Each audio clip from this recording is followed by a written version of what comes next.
In 1971, two young boys were in their back garden digging away. They lived at 3 Reed Avenue, Northumberland. As they were digging deep into the soil, they unearthed two small carved stone heads, which they immediately brought back into their house. They were described as almost rustic and basic in design and kind of fitted into the palm of your hand, with basic humanoid features and pointy little noses. Although they looked quite inconspicuous, when people held them and looked at them, they found them a little bit odd and a little bit eerie. According to sources, the one that people decided was the female head got most of the bad comments and feedback. They almost demonized this head that they said was the female version. These strange looking heads that the boys had dug up hit headlines and newspapers, and everyone was really interested to find out what they were. Archaeologists became involved too, but none of them could date the strange looking heads. Dr. Anne Ross studied such artifacts, and she thought that they linked in with Celtic history. Things took a turn, though, once these objects were brought into the house. Terrifying paranormal activity began. The heads would move by unseen hands. They'd come into a room and it would be somewhere else staring at them, or a different angle. Can you imagine that? It was reported that bottles would be thrown violently across the room by unseen hands.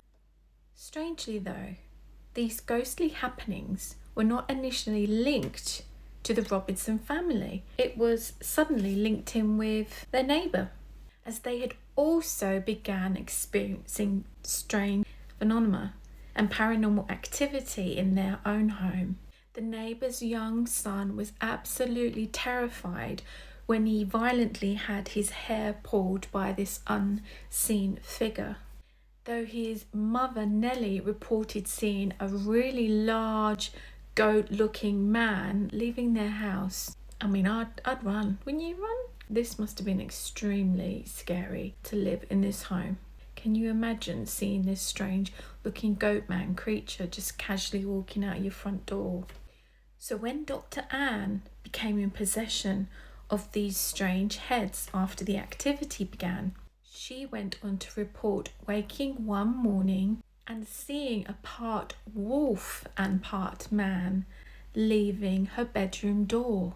She got up bravely out of bed and followed this half wolf, half man figure along the hallway and into her kitchen, where it then disappeared. Shortly after this, her daughter Bernice experienced a similar thing. After arriving home from school one day, she saw this wolf-like creature jump out at her from the stairs, and then it ran into the corridor where it disappeared.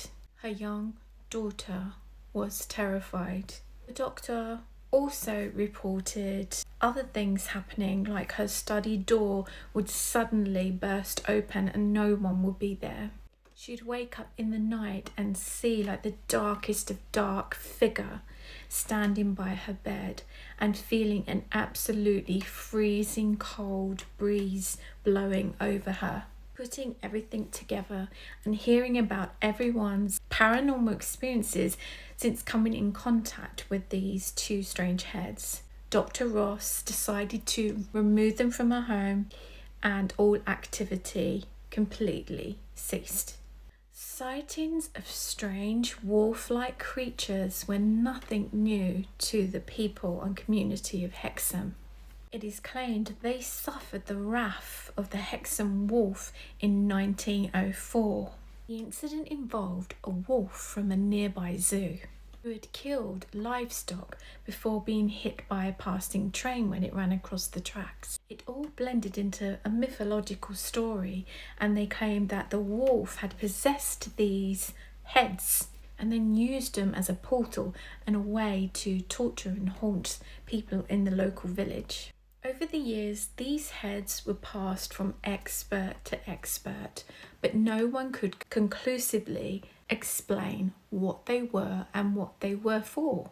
They fell into the hands of Southampton University in 1978 and then onto a psychic. I'm not quite sure how that happened, but strangely, these heads suddenly disappeared, never to be found again. So what would you do if you suddenly come across these heads? Would you take them in your house? Would you keep them on your bedside? Put them on your mantelpiece? I wouldn't. Thank you for listening to this short story. If you liked it, give it a like, make a comment, and join the channel.